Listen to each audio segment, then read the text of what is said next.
The NBA media, as of today, has gotten so toxic to the point where you can't even have a normal conversation. And I've been on a few lives recently, if not a couple. I mean, I've had to talk to people who are literally not the most reasonable people on the period. I mean, with certain players, they think someone like, I don't know, a LeBron James or a Michael Jordan can do no wrong to the point where they're literally blazing the fuck out of them. And honestly, I don't know if I'm willing to do a lot of those basketball lives anymore, at least not on TikTok. I mean, I'm willing to have a conversation, but when it comes to having a debate, a lot of motherfuckers just try to have I gotcha moments. But when it comes to NBA media in particular, specifically sites like ESPN, I definitely do think it has gotten definitely worse. It probably is the worst it's been. Take people like Skip Bayless, Stephen A. Smith, Kendrick Perkins, Ryan Hollins, and all those other guys that was on ESPN at one point, but then did not appear for a while. I mean, you had someone like Ryan Hollins really criticizing Giannis for being a big man, which was a weird critique in hindsight, because Giannis was literally bulldozing through people even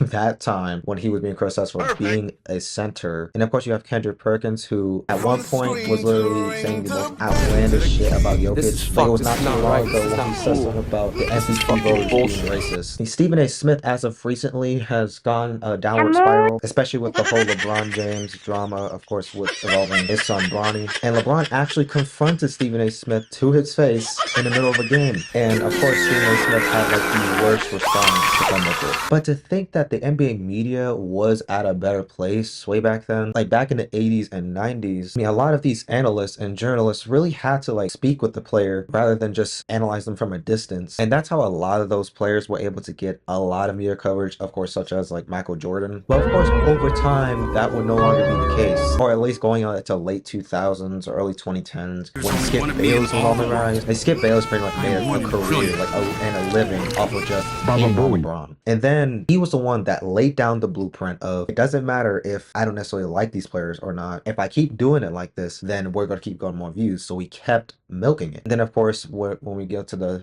early 2010s, we see that of course he starts working alongside Stephen A. Smith, which literally started an era of them literally just going back and forth. Granted, I wasn't there to watch it, but then again, I know enough about it to know that it definitely stood a place in sports media history. But then over time, of course, 2010s, a lot more news media coverage on the NBA really started to blow up as far as like podcasts, talk shows. And with the podcast, of course, the players started to actually respond back to the criticism. And the whole thing about flexing that only winning brings any, the only thing that matters. And I personally think it's disingenuous because there's so many other factors to how these players even got those rings in the first place. Because I think nuance is pretty important that you're not gonna like. I mean, it's still nuance. It's still gonna matter. But yeah, those are my thoughts, honestly. I mean, what are your thoughts on it? Like this media coverage today has been getting like hella toxic. So please follow my Instagram, TikTok, and subscribe and like the channel. And yeah, I'm gonna see y'all later.